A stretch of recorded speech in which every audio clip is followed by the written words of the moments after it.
আসসালামু আলাইকুম। আশা করি আপনারা সবাই অনেক অনেক ভালো আছেন। আপনাদের সবাইকে নতুন একটি ভিডিওতে সুস্বাগতম। ওমান এশিয়ার একটি দেশ। অনেকে এই দেশে কাজের ভিসা নিয়ে যেতে চায়। বাংলাদেশ থেকে কাজের ভিসা নিয়ে এই দেশে যেতে চাইলে ওমানের ভিসা কবে খুলবে 2025 সালে জানতে হবে। বিদেশি কর্মীরা ওমানের বিভিন্ন সেক্টরে নানা ধরনের কাজে নিয়োজিত রয়েছে।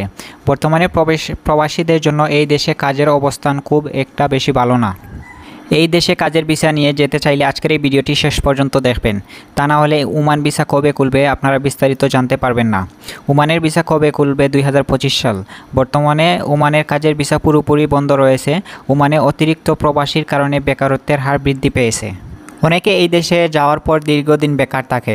2025 সালে 31 জুলাইয়ের পর জানা যাবে ওমানের ভিসা কবে নাগাদ খুলতে পারে। ওমানের ভিসা কবে খুলবে এই সম্পর্কে সর্বশেষ সঠিক তথ্য পেতে বিস্তারিত বিশ্বস্ত এজেন্সির শরণাপন্ন হতে পারেন। এছাড়া ওমানের ইমিগ্রেশন ও ওয়েবসাইটে ভিজিট করে সর্বশেষ আপডেট জানতে পারবেন। ওমানের ভিসা কবে খুলবে।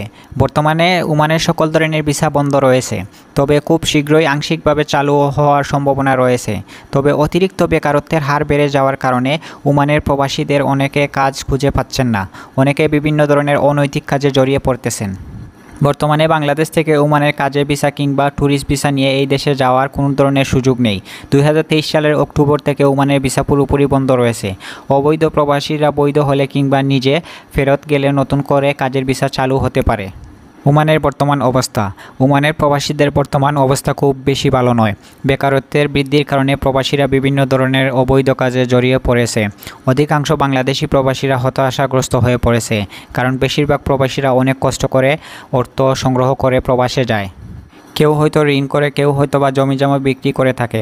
বাংলাদেশ সরকার ওমান সরকারের সাথে বৈঠক করে এই সমস্যাটির খুব দ্রুত সমাধানের চেষ্টা করতেছে। তবে বেকারত্বের হার কমলে নতুন করে এই দেশে কর্মী নেওয়ার সম্ভাবনা খুবই কম। তো আশা করি আপনাদের সবাইকে কিছু আপডেট দিতে পেরেছি। এরকম আরও নিত্য নতুন ভিডিও পেতে হলে আমাদের চ্যানেলটি সাবস্ক্রাইব করে রাখবেন। ধন্যবাদ সবাইকে।